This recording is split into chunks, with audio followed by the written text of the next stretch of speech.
All right, let's call this meeting to order. It's the Community and Economic Development Committee meeting, and today is Thursday, December 1st, 2022. The meeting's scheduled from 11 a.m. to 12:30 p.m. And I guess we'll do assembly member introductions. I'm the chair, Pete Peterson, and to my right, Randy Soul, District 6. my left, Kevin Cross, District 2. and on the phone, Felix Rivera. Felix Rivera. Okay, fantastic. Well, we have a quorum. Yeah. Anyone else on the phone? Okay, not hearing him. Okay, well, we'll go right away to unfinished business, an update on AO 2021-88, and it's an S version. And I believe Mr. Gates has got a draft for us to take a look at here, if I'm not mistaken.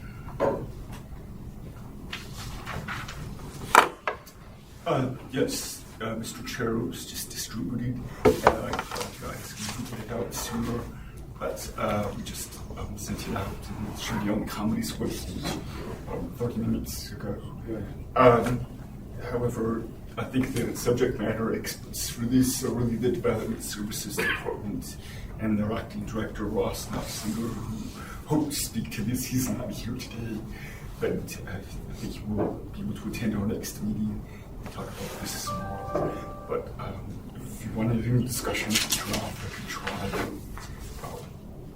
Yeah, why don't we just do an introductory first run through here, and if people have questions, so we can ask those as we go along. How's that sound? Sure. So in the draft, the whereas paragraphs give some good important background. I think this can be similar with the Building Board's letter last July that indicated the amendments, an amendment to AO 2021-88 last year, actually approved in February. A floor amendment at that time had changed the exceptions to work being performed required to be by licensed contractors and the certificate. And that amendment made exceptions that were broader than the exceptions allowed by state law, and were also in violation of the case law. And we've verified on legal review and agreed that had a point there. So this was the action to sort of remedy that issue. We did have a preliminary action, AO 2022-84, introduced at our September 13th meeting.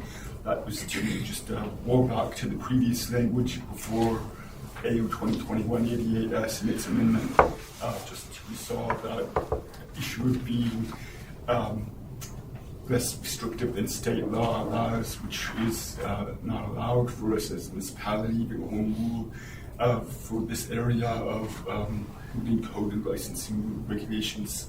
So ordinance basically makes it unnecessary for us to really pass AO 2022-84, which I think has been postponed a few times.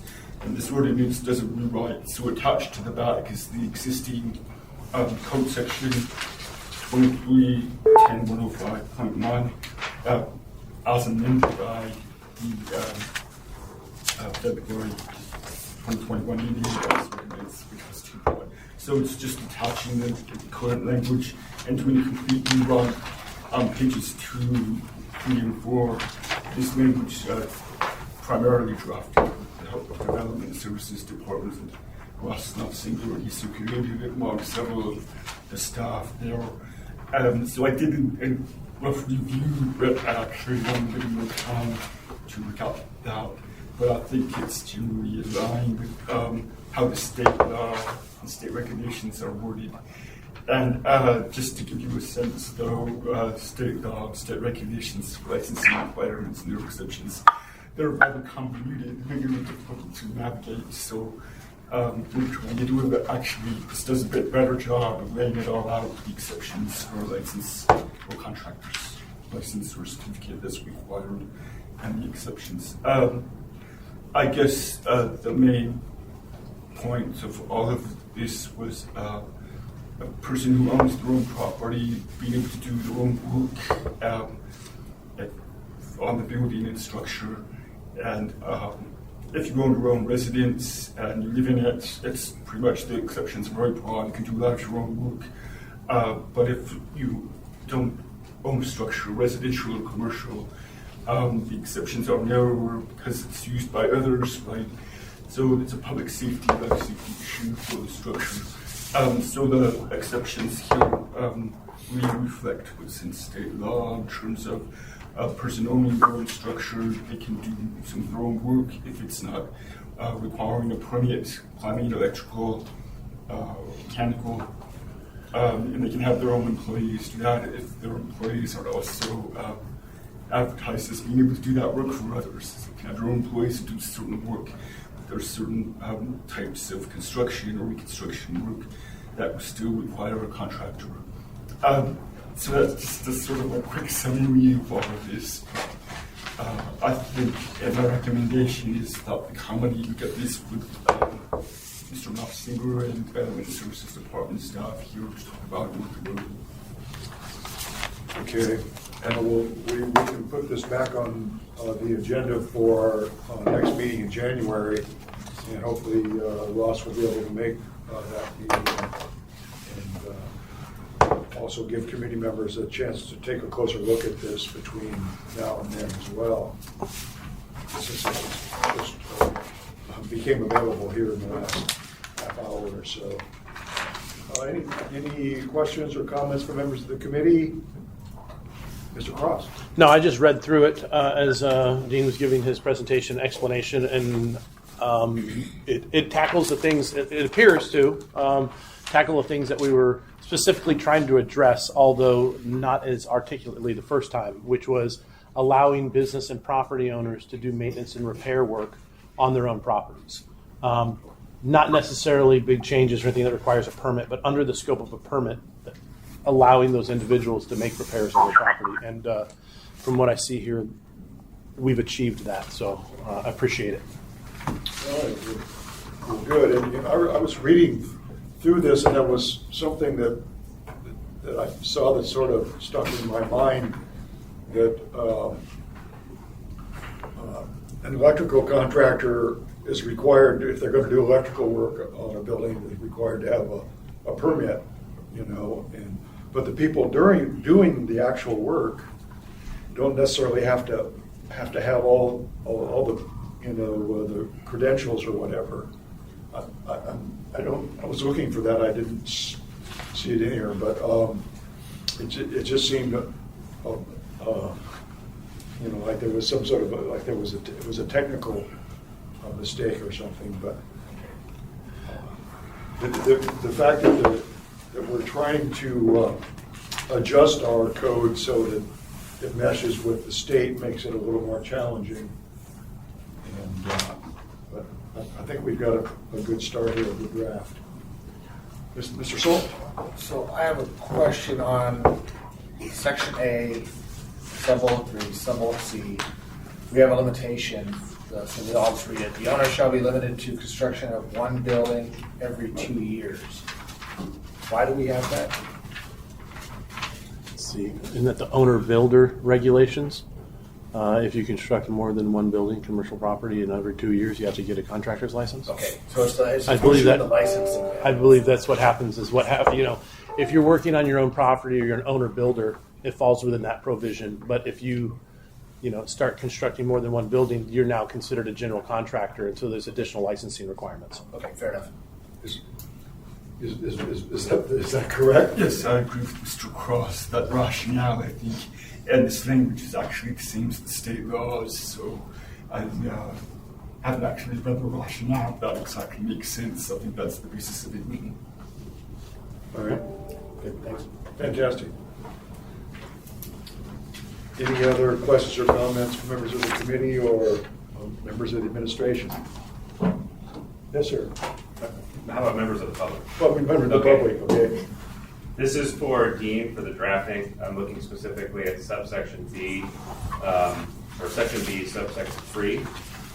It appears that that is actually an exception to the requirement for a contractor's license, yet it doesn't appear in the exceptions clause below. Am I misreading that?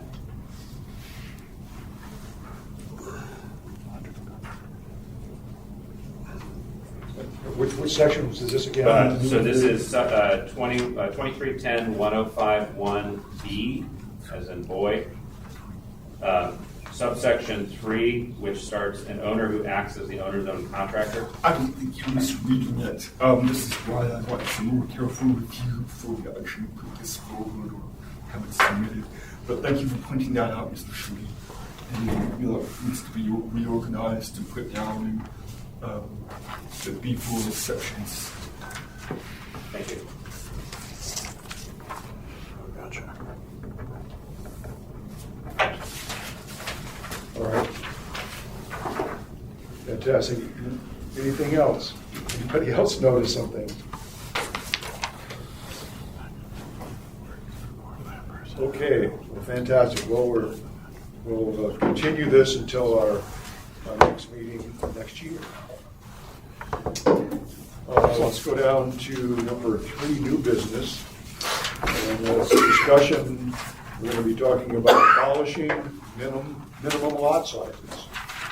And I think this is something. So this is something that's come up. It came up at our, and Kevin Cross, District 2 here speaking for those who can't see. This came up at our housing forum we had. Assembly spent, back in September, full 7 or 8 hours discussing things that we can do to help promote affordable housing. And looking at, and one of the things we looked at is whether or not lot sizes is working to our advantage or disadvantage in certain applications. And so I'd like to establish a meeting or have a conversation about what kind of difficulties that's creating and where we might be able to amend that and in loosening up some of those restrictions. I know the ACDA is now working with the building department. They just did a presentation, I believe that was 2 days ago. They just had an ACDA meeting where they're actually expanding and adjusting minimum lot sizes in downtown, midtown area in order to create more housing units. My question would be, why do we just limit it to downtown? Are there other areas of acreage that could benefit from lot size adjustments? And so that would be interesting to have with the building department as well as builders and contractors. Maybe we can set up and start putting some notices just to get public feedback on whether our lot size restrictions are, again, beneficial or restrictive. Well, you know, we're in a situation where a lot of the lots that were readily buildable have already been, constructed with housing, and so some of the lots that are left may be smaller or odd shaped, but we still need to build additional housing. So if we can make adjustments, Yeah. we don't want to make the lot sizes too small. That could make it a problem, I would think. We also have a demographic change, which is individuals are having smaller families.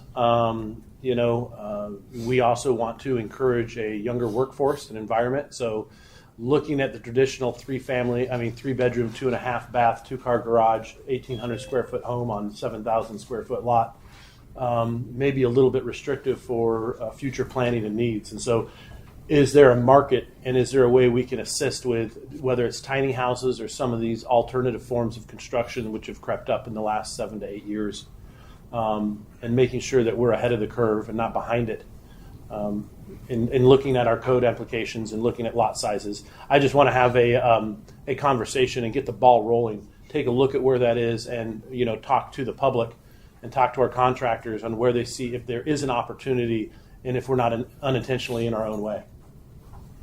All right, Mr. Sullivan. Thanks, Mr. Peterson. So happy to have the conversation, talking to the contractors and public and see what the needs are. I think I'd also want to look at setbacks. Do we go to 0 lot lines in some cases?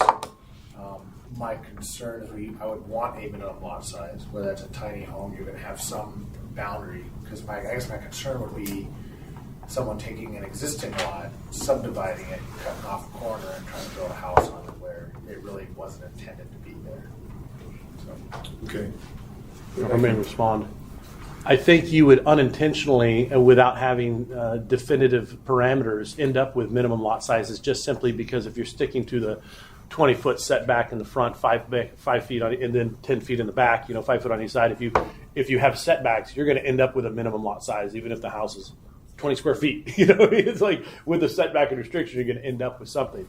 But again, I know that a lot of the issues that you run into, because it's much bigger than just lot sizes, right? It's whenever you erect a structure, you displace drainage, and so how much of that lot now becomes asphalt, how much of it becomes roof, how much of it, and okay, well, understanding that in the pursuit of creating small houses and creating other housing, we don't want to create other issues, but there are generally other ways that we can take those things into consideration, whether it's French drains or things like that we can look at. So I have a feeling it's going to be it's not as simple as just say, hey, you can build on a smaller lot, and obviously we'll do setbacks, restrictions, drainage studies, traffic impacts, driveways, and how those access. We'll have to look at driveway access on and off lots because that even takes into consideration lot size. But it would be very interesting to see if there is a way that we can utilize smaller lot sizes since there is a big demand for smaller homes.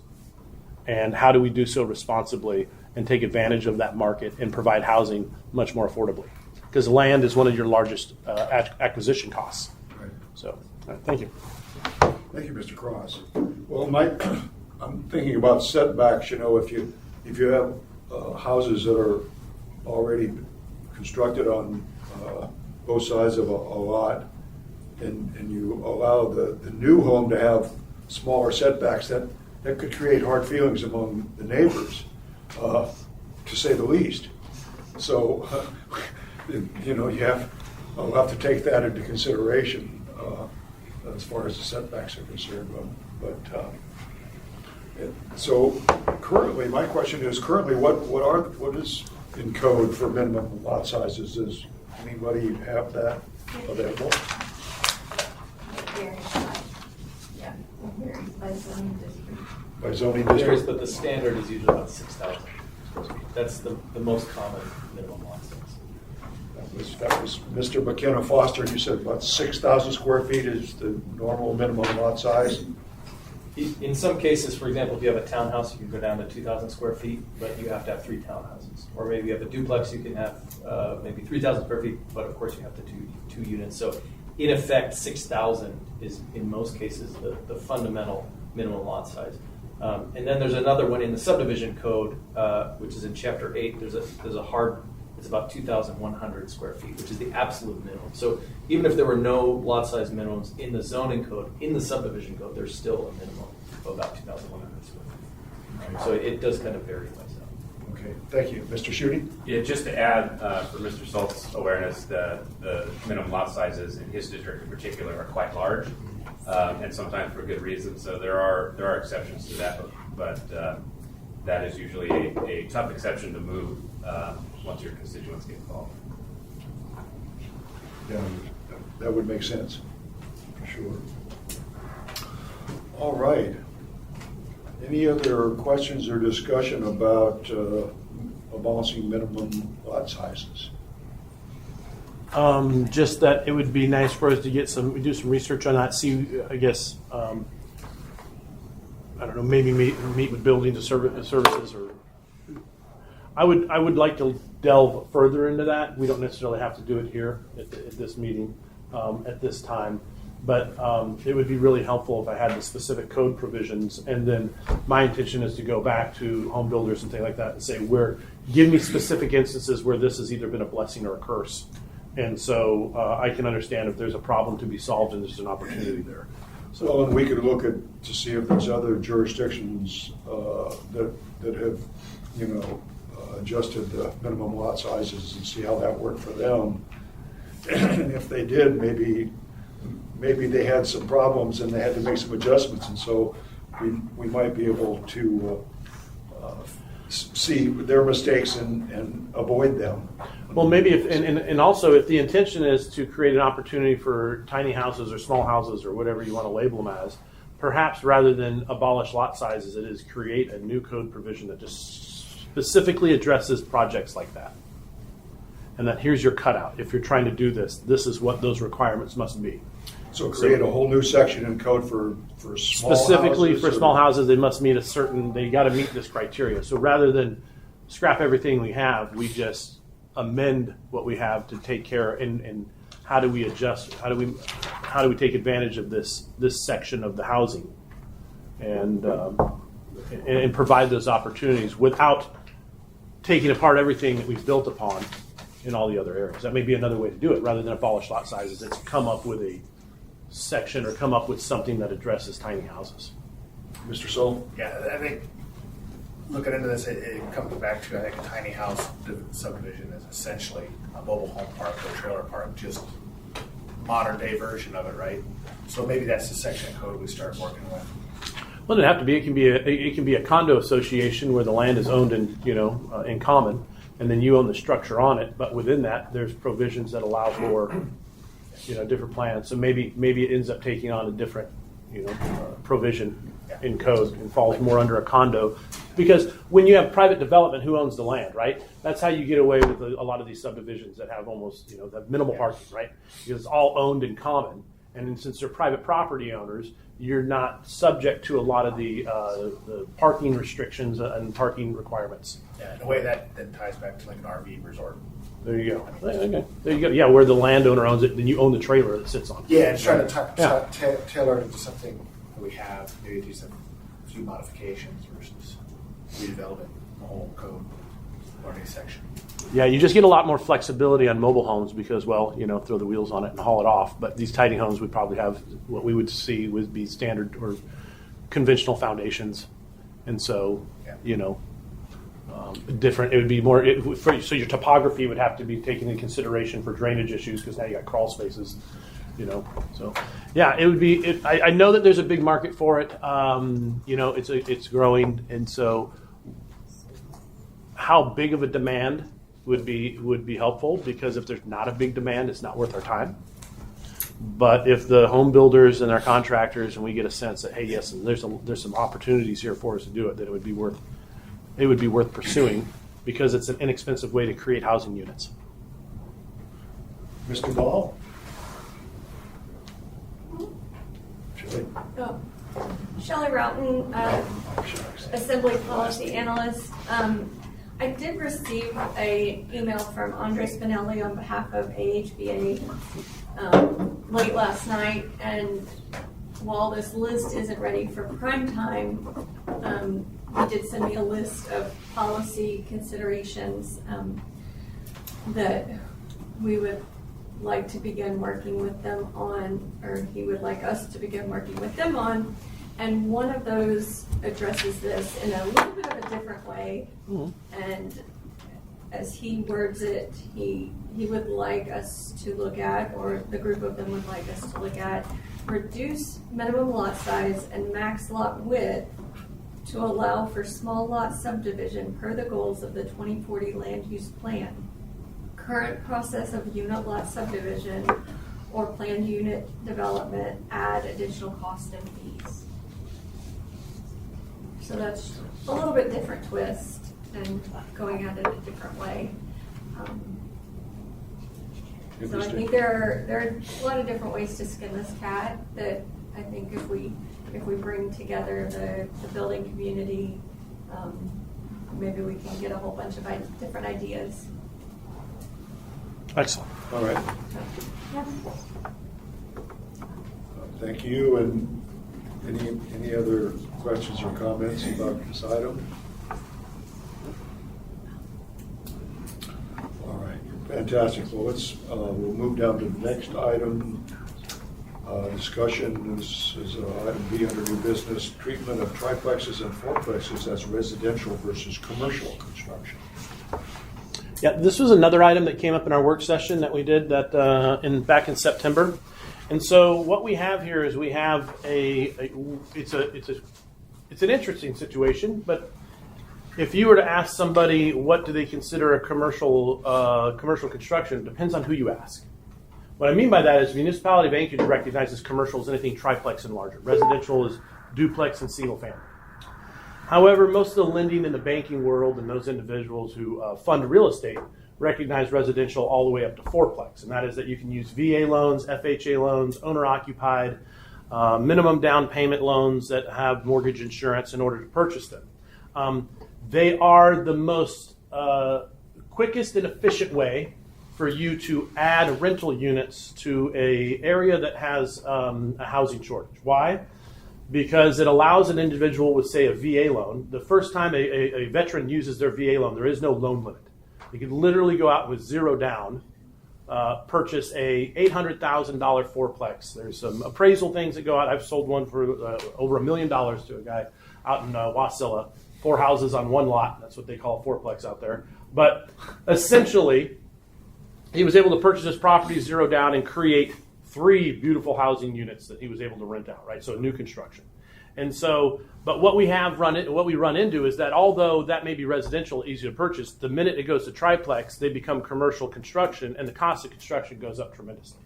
So whether we look at treating them as residential, maybe that's not in the construction standards because there's building codes that we have to maintain, there's things that have to be compliant, but maybe it's as simple as just the way we treat them permitting-wise, plan review, and what that looks like in order. And fantastic that we just got rid of minimum lot sizes because once you get into commercial, you go into parking situations that convolute that. But looking at, is there opportunities that we can look at the way we treat residential, apply some of those to triplexes and fourplexes, and then 5 units and over, it's commercial. That's apartments anyway. And bank and all the industry recognizes those as income properties, so buying a business in real estate.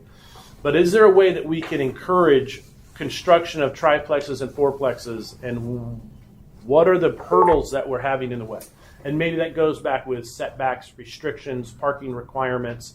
Maybe it's not necessarily, not backing off on fire code or some of those building codes, but have we unintentionally made it through landscaping requirements, whatever, really, really hard to create these properties that are the fastest, most efficient way for us to add units because there's a huge market for them. I mean, there's a really strong market for an individual to buy a property with 4 units and live for free. Okay, put 3.5% down and move into a property and live for a couple $100 a month and have the other 3 people pay your rent. That's very, very attractive. We just don't build a whole lot of them because the builders are like, it's too expensive, and once the price goes up, it no longer makes economic sense. And so, usually the analogy we use is if it costs you more to live in it, I mean, it would cost you more to own it than it would to be a tenant in your own building. It's not a good deal, right? Why would I take on all the burden of ownership and be responsible for things that break if living in that property, even with the rent, it costs me more than the people I rent to? So how do we get those costs under control so that we can get some units? And those are your fastest purchasers because very few people have 20 to 25% down to put down on property. And it's increasing. It's getting more like 25 and 30% now because debt service coverage ratio and interest rates on commercial loans, it's getting really hard to find a program that's just 20% down anymore. But on triplexes and fourplexes, you can get in with 0 or 3.5, or there's even a 10% down non-owner occupied conventional, no mortgage insurance. There's a lot of loan programs that can allow people to purchase these properties at a really, really good terms if we were just to build them. Mr. Sullivan? Yeah, I definitely was surprised that this is a thing here in Anchorage. Everywhere else I've lived, and my dad was a contractor, fourplexes were considered residential and below. So I think this is due. I agree with everything Mr. Cross said. I think it's kind of the same as the first one: is reach out to the community and see what they need, the contracting community, see what they need to make this happen. Yeah, I owned a couple of rental properties myself for a number of years, and I actually owned and lived in a triplex, and it was definitely much lower rent for me than what my tenants were paying, but I actually sold that. I got tired of all the shoveling and lawn mowing. It just, one property was okay, but when you had 2, it was pretty time consuming. But Any other discussion, questions about treating fourplexes and triplexes as residential instead of commercial? All right. Well, are we going to be, is someone going to be developing an ordinance to do this? Are we going to assign this to Mr. Gates, or what's the plan on this? The next thing I'll probably do is I'll just meet with our building department here, and I'll sit down. I'll ask for the home builders, and I'll ask for those individuals to point to specific issues and things that complicate it. Give me a list of items, then we can meet back with development services and see which things we can realistically and easily adjust without too much consternation. Mr. Gates? Well, I was just going to add what Mr. Cross said at the beginning. It depends on who you ask. That's entirely relevant here. I think in different contexts, the same building might be considered residential or commercial fourplex, for example. I think for tax purposes, property tax, it might be different than for Title 21 land use and construction. And then, of course, financing. We don't regulate what financiers and how we consider it. So I think that trying to adjust a one-size-fits-all is going to be extremely complicated and maybe impossible. But if we're looking at changing how we consider it for a certain purpose, that may be doable. So I think Mr. Cross is on the right path to see what the specific issues are locally with our building industry and how we can address them. Well, part of the complication you run into is that the cost of fire sprinkler systems up here is really expensive, and some of the fire protection requirements you got to put in apartment-style fourplexes. And so then the only other option in order to eliminate that additional $60,000 to $80,000 because, the size of the water line and stuff that you got to bring in, or, you would think that having a sprinkler system would save you money, minimal on insurance, but the number one damage of property is freeze damage, and so there's large concerns with those systems. I mean, they're not without issues. There are a lot of benefits, but the way they get around that is they have to build them townhouse style, side by side, with a 2-hour firewall in between them. Well, that requires a larger lot. That requires, obviously, now we've got rid of where parking minimums are out, but then for each unit, you've got driveway access, you've got some issues, and so that's why they don't build the apartment style much anymore at all, which is the most efficient way. So we got to look at what we're doing and how we can go back to where you have a common entrance and you have 4 units in there and shared apartment style, and how do we work with those lot sizes and the cost of construction on those, and see if there's any way that we can, while still respecting health and life safety, make it affordable to build those. Because right now, all new construction, in order to avoid a lot of the code implications and requirements, they're having to build townhouse style, and that drives those units up to $250,000, $300,000 per unit to build. Because once you put those 2-hour firewalls in, you realize you're talking about 4 heating systems, 4 water heaters, 4, instead of a common area with a common boiler, 4 zone valves, 1 sidearm heating, hot water heater that services everybody. The apartment style are much more efficient, but at the same time, because of the way our codes runs, they can be they can almost be more expensive to build than a townhouse style. So, that's what I want to go back and look at and just see if there's anything that we can do to try to create. Because really, what we're trying to do is we're trying to create. Everybody says they want housing, but we want affordable housing. The problem with building affordable housing is it's not affordable for anybody when you're done. Meaning that, the cost of construction is so expensive that, and people continue to live in 1972 built properties with wood windows that may or may not egress, and burn gas like crazy because they're very energy inefficient. So how do we move this forward? So that'll be another meeting. Maybe we can have that at the same time we do lot restrictions or doing lot sizes, because I think they overlap partially. Yeah. All right. Well, that's something we could look at putting on our next month's agenda if we've made enough progress on that by then. Excited to do so. Okay. Fantastic. Anyone else with comments or questions on this item? Not seeing any. I guess we'll move down to item C under new business. Proposed marijuana license renewal schedule change. And I think this is Mr.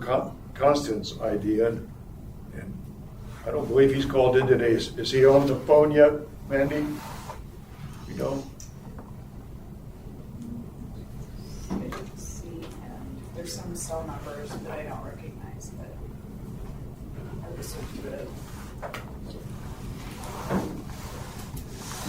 Mr. Gates? Could just briefly describe the idea that would be helpful as discussed with Mr. Constant in the past. Right now, it's an annual marijuana license, and we have concurrent licensing structure. The state has theirs, we have ours. Municipality, and right now they're both annual. And the idea here is to make them every 2-year licenses, a municipal license. And thinking the idea is to save time and be more efficient. And I think it's possible to do so. That would, of course, help our local administration of our municipal licenses, at least decrease the workload and burden for renewals. But we can't change the states and their annual license requirement for the state license for marijuana establishments. So we will still continue to have a local protest process for states issuing their marijuana licenses. So we'll still have an annual process. It will be a lot more streamlined, I think, as opposed to doing both annually. And so that's the general idea. So I guess then a marijuana retail store, for example, would apply annually for their state license, and we receive that from the state to see if we're going to protest that renewal or waive our protest. And that marijuana silly people, they wouldn't have to submit also a local application to renew the municipal license. That makes sense.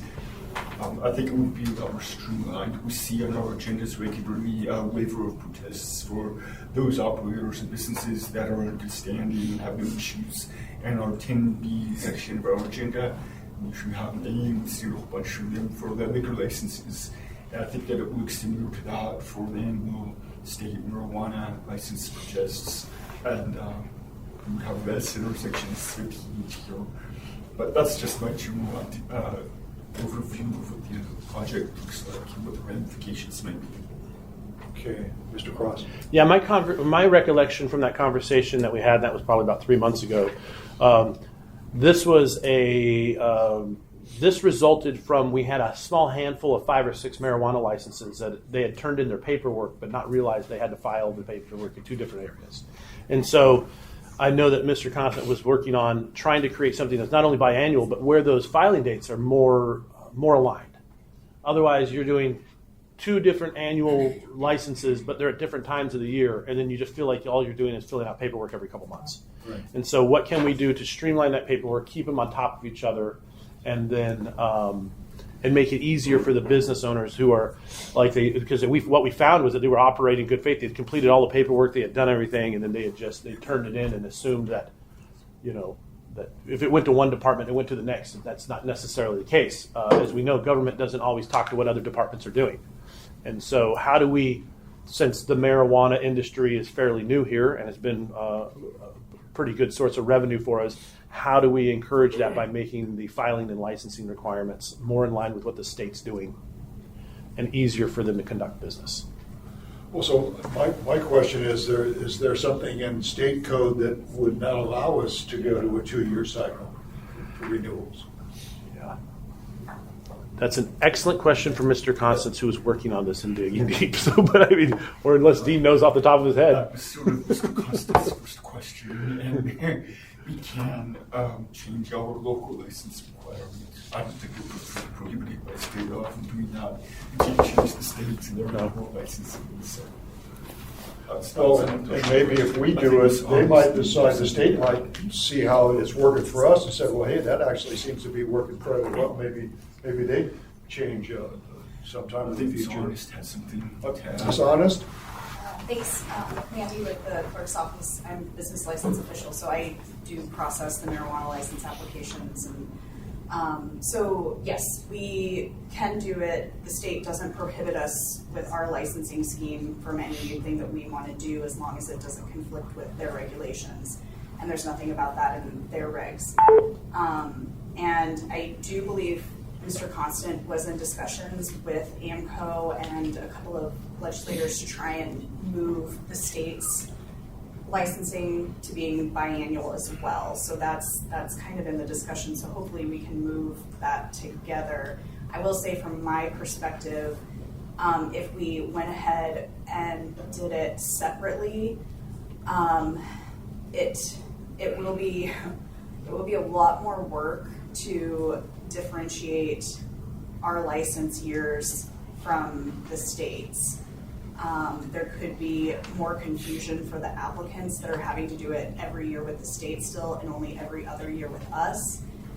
There is already that confusion that they have to do it with both state and muni, and so that's kind of where that issue came from, where they submitted both applications to the state of Alaska and the state didn't forward the muni application to us, and so those are just some cautions that I would throw out. We would want to educate the industry really, really well if we were going to separate from the states and do a biannual. And then I think the one that Mr. Constant was talking about is our retail tax certificate. So their certificate is a different renewal timeline than the license renewal timeline. And that has caused issues because the retailers need to provide a copy of their updated or renewed license in order to renew their tax certificate, and then that follows through with like their insurance companies or their banks or whoever else. So it's kind of been a struggle to, our code allows them to keep operating under their current license until their new license is issued, as long as they had submitted in a timely manner. But it's been difficult to provide, I guess, adequate documentation to some entities to show that they are still legal even though their license shows it's expired. So I think those are some considerations too that we maybe want to throw in if we're going to start modifying our renewal processes, maybe try and combine all of those issues and fix them in one setting. Yeah, it sounds to me like there needs to be a hub. There should be one portal that you go in and they upload their stuff, and if they click a box that their business is in Anchorage, then we just get the information automatically. I mean, I guess maybe it looks at how we're providing those services, and if it's as big of a windfall for the state as it appears to be, and for the municipality, perhaps in investing and making it easier for them to turn in licensing would be an advantageous investment. So follow up on that, Mr. actually. Ms. Honest? Sorry, the clerk's office has requested a budget item to update our license program so that we can take payment online, and that will allow us to take applications online. And so that is in the works. So Beautiful. hopefully, and that's something that we can work with our licensing programmer people in IT to hopefully we can streamline it where if they have to do the retail tax certificate, it'll be a box that we can add in, and then it would notify the Treasury Department. They've submitted stuff and they can follow along with where the processing of the application is. If the license has been issued, they can download a copy of it. So we are moving towards that, but it's been slow. So, but thank you for the budget item. Yeah. Bye. Mr. Sullivan? Yeah, I like the idea of, I think this is all about efficiency. And this is similar to alcohol licenses. We go through a lot of effort for very little, I guess, failure rate. I've yet to see maybe one that may have been delayed but ultimately approved on an alcohol license. No marijuana licenses have been turned down to my recollection. So it's almost, we need to move to a management by exception type process. Streamlined the renewal period, hopefully get the state to align, and I'd like to see the state lead it, but I'm sure that won't happen. So maybe if we let it, the state would quickly adopt it, but then we'd have to align to it. Just make it easier for the businesses and our staff to spend less time and resources on this. So I think that'd be a good thing. It's just I guess we're waiting on Mr. Constant's fact-finding mission on if we can do this and how to best align with the state.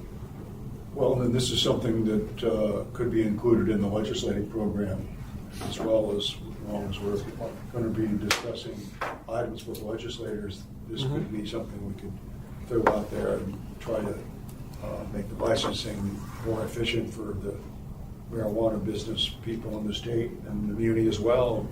Could be good for everyone involved, hopefully. So, any other discussion, questions, ideas about marijuana license renewals? Anything else, Andy? All right. That was the last item on our agenda for today. And so we'll be going down to audience participation. Anyone here in person or on the phone would like to participate? If you're on the phone, I think it's *6 to unmute, and you'd have 3 minutes.